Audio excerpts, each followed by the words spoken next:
think Labor would have got the memo that it's not business as usual under Donald Trump when it comes to defence spending, but apparently not. Richard Marles has now confirmed that Labor will stick to its current funding trajectory in tonight's budget, only bringing forward $1 billion for submarines, and that's more an acknowledgement of a shortfall than an actual funding boost. Joining me now to discuss this in detail, Director at Strategic Analysis Australia, Michael Shoebridge. Michael, thank you for your time. I'm going to go straight to the defence papers tonight. I want to look carefully at them.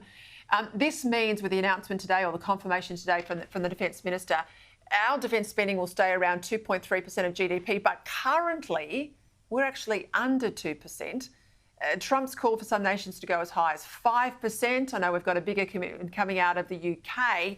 Are we going to get ourselves into trouble with the US using this perhaps to hit us over the head and not honour their AUKUS pledge?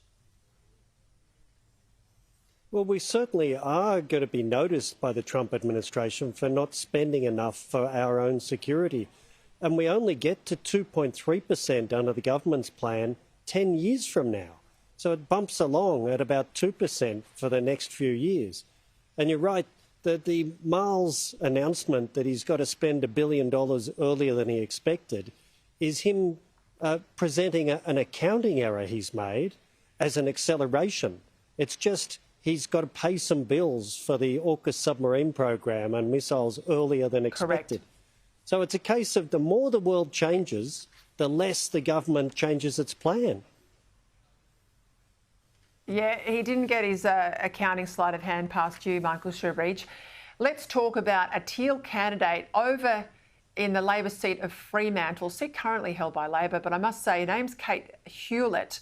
She ran at the state level. She got quite a significant vote. She's now going to run at a federal level. She says that if elected, she'll oppose AUKUS. Now, in the seat of Fremantle, we're talking about the Henderson base, where more than $10 billion will be spent developing and expanding the shipyards there. Jobs, thousands of jobs will be created, and it'll make WA the second largest defence industry behind mining. Now, as I said, she was popular at a state level. So in the likelihood of a hung parliament, and the Teals are kingmakers, how concerning would this be if she was elected? Well, how bizarre is it that a candidate who is opposing national security investments, ones in her electorate, might be elected? It tells you what a failure there has been from the government to communicate the state of our security. And who could blame people discounting our national security when the government just recently told everybody having Chinese warships sail around our country was no problem? So it is a problem, but it's a failure of leadership from the government to be honest and compelling about our security. Michael, the University of Queensland today, I read, the first in the state to dump one of the controversial Beijing-backed Confucius institutes. Ostensibly, we know these are Chinese education facilities.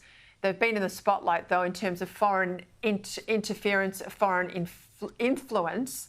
Now, good on you, Q, but this then begs a question to me when I read the story. How many others are still operating out there, do you know? Well, there were 14 a few years ago. One of those closed down at RMIT.